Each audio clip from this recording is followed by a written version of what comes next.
O ambiente no aeroporto parecia respirar um outro ritmo, completamente diferente do habitual. Havia uma vibração no ar que era difícil de ignorar, mesmo para os que ali estavam apenas por acaso.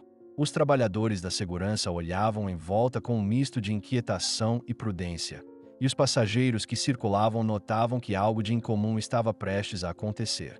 Não se tratava de uma simples recessão, muito menos de uma rotina banal. A chegada de Venâncio Mondlane tinha desencadeado uma movimentação fora do comum, uma espécie de fervor coletivo que se espalhava sem comando central, mas com uma força orgânica que ganhava forma a cada minuto. Jovens de diferentes bairros e origens iam surgindo, alguns com camisetas com frases de apoio, outros apenas com os punhos erguidos e as vozes firmes a entoar palavras de ordem. Eram gritos que, mais do que entusiasmo, carregavam convicção. Vinham de dentro, não apenas como expressão de apoio, mas como afirmação de identidade.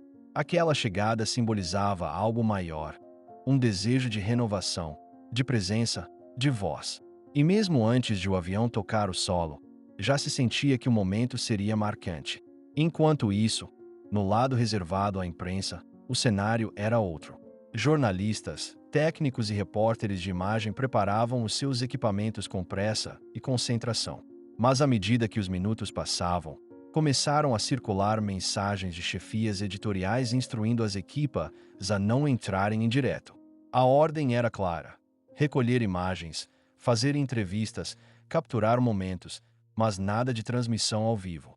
Era como se a própria realidade estivesse a ser sufocada antes mesmo de se mostrar.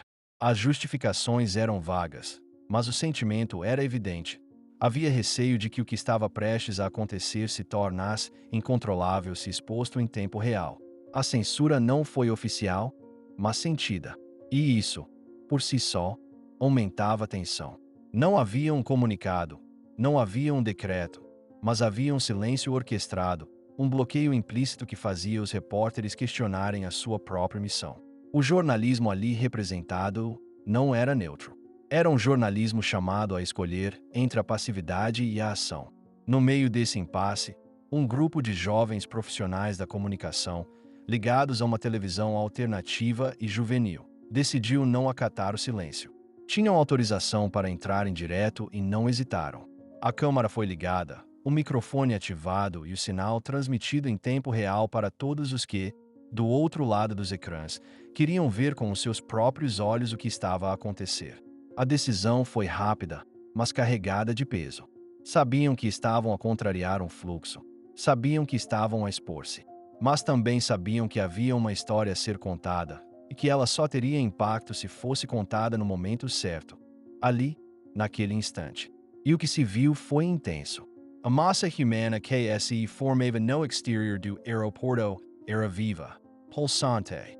Jovens com cartazes improvisados, cânticos que ecoavam, slogans com palavras de ordem. Tudo mostrava uma mobilização rara. A câmara captava não apenas imagens, mas emoções. Cada rosto, cada passo, cada grito, tudo contribuía para a narrativa que ganhava corpo. Era como se as paredes do aeroporto fossem incapazes de conter a força que vinha da rua. Não demorou muito até que a presença policial começasse a moldar a atmosfera. Primeiro discretos, depois mais ativos, os agentes começaram a cercar os grupos de apoiantes com instruções claras: dispersar. Mas ninguém queria sair. Ninguém queria perder o momento histórico. Os empurrões começaram, os apitos cortaram o ar, e o clima de festa deu lugar a uma tensão visível. A câmara não desligou. Mesmo quando os agentes tentaram aproximar-se dos jornalistas, mesmo quando tentaram cortar cabos, intimidar com olhares e palavras duras, a transmissão não parou. Um dos momentos mais marcantes foi justamente esse. Quando se tentou interromper o direto, o jornalista recuou 2 passos, ergueu o microfone e continuou a falar. O rosto transpirava tensão, mas a voz mantinha firmeza. E isso fez diferença. A audiência que acompanhava de casa não apenas via, sentia. Percebia que algo estava a ser contestado naquele momento. O direito à informação, o direito de saber, o direito de estar presente mesmo à distância. Enquanto isso, outros repórteres, Aqueles que tinham acatado as ordens de não transmitir em direto permaneciam em pontos fixos. Esperavam o momento da chegada, mas já tinham perdido muito. Os eventos que realmente contavam estavam a acontecer ali, ao redor.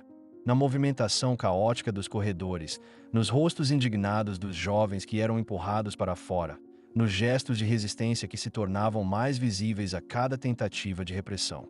Foi nesse momento que a televisão alternativa percebeu a importância de avançar. Decidiram entrar no edifício, mesmo sabendo que os acessos estavam parcialmente controlados. Movimentaram-se com rapidez, câmaras em punho, microfones escondidos sob casacos, olhos atentos a cada gesto das autoridades. Os corredores que antes serviam apenas para embarques e desembarques tornaram-se trincheiras de um jornalismo vigilante. Havia que captar tudo. A aproximação à zona de recepção foi feita com cuidado, mas também com ousadia. E foi aí que Venâncio Mondlane surgiu. Calmo, firme, com passos decididos. O ambiente congelou por um instante. As câmaras ligadas, os microfones abertos, os jornalistas que conseguiram estar ali foram os primeiros a perguntar. E perguntaram de tudo. Sobre fé, política, alianças internacionais, o silêncio de Angola, a recessão em Portugal, as acusações que vinham sendo levantadas. Venâncio respondeu com naturalidade, mas com firmeza. Não desviava o olhar, não evitava temas. E isso contrastava com a tentativa de silenciar a sua chegada. Enquanto falava, a transmissão mantinha-se estável. A televisão jovem tinha conseguido não apenas mostrar a chegada, tinha conseguido trazer ao público um momento cru, sem edição, sem cortes, sem interpretações. A verdade ali, como era. A honestidade daquele momento fez com que muitos começassem a partilhar o vídeo em tempo real. As redes sociais explodiram. Cada trecho da transmissão era recortado, comentado, republicado. A censura falhou, porque a decisão de resistir venceu. E ao final daquela primeira etapa, a sensação era clara. Algo tinha mudado. Não apenas no que dizia respeito à figura de Venâncio, mas no papel que o jornalismo pode e deve assumir. A juventude já não era apenas plateia, tornava-se protagonista. E tudo isso, captado numa única decisão: transmitir ao vivo quando todos esperavam silêncio. A multidão continuava agitada no exterior do aeroporto, mesmo após a recessão de Venâncio Mondlane. O calor da presença física não se dissolvia no ar. Pelo contrário, parecia multiplicar-se em cada rosto jovem que, mesmo sem proximidade direta com ele, sentia que aquele momento também lhe pertencia. Mas agora a história começava a transitar para os bastidores, para o espaço onde o poder não se exibe, mas se executa. A comitiva de Venâncio, discreta mas organizada, conduziu-o para um veículo blindado, cuja rota tinha sido previamente alterada sem qualquer anúncio. O objetivo era claro: evitar contato com possíveis obstruções que pudessem ser criadas pelas autoridades ou qualquer estrutura de vigilância que tentasse travar a sua movimentação. A direção não era a esperada. Muitos esperavam que fosse direto a um comício ou a uma sede partidária, mas o destino traçado surpreendia até mesmo os mais próximos. A viatura seguia velozmente em direção a um ponto emblemático da cidade, um local carregado de simbolismo e memória histórica. A antiga sede de um movimento de resistência que, décadas atrás, havia sido palco de encontros secretos, debates e decisões que mudaram a trajetória de muitas vidas. O simbolismo não era apenas coincidência, era intencional. Havia ali uma linha invisível a ser traçada entre o passado e o presente. E cada quilômetro percorrido por Venâncio parecia reforçar isso. No interior do veículo, o clima era de concentração. Nenhum dos presentes falava alto. Um dos assessores lia as notificações que chegavam de todo o país. Mensagens de apoio, alertas de movimentações suspeitas, confirmações de jornalistas estrangeiros a chegarem a Maputo nas horas seguintes. Era uma rede a mover-se. Uma rede que vinha sendo construída silenciosamente, nos bastidores, por jovens estrategas, acadêmicos e ativistas que tinham em comum o desejo de ver o país a respirar justiça, verdade e inclusão. Venâncio ouvia tudo com atenção, mas mantinha os olhos fixos na estrada. Cada curva, cada cruzamento, cada semáforo, Tudo parecia ter um peso diferente naquela tarde.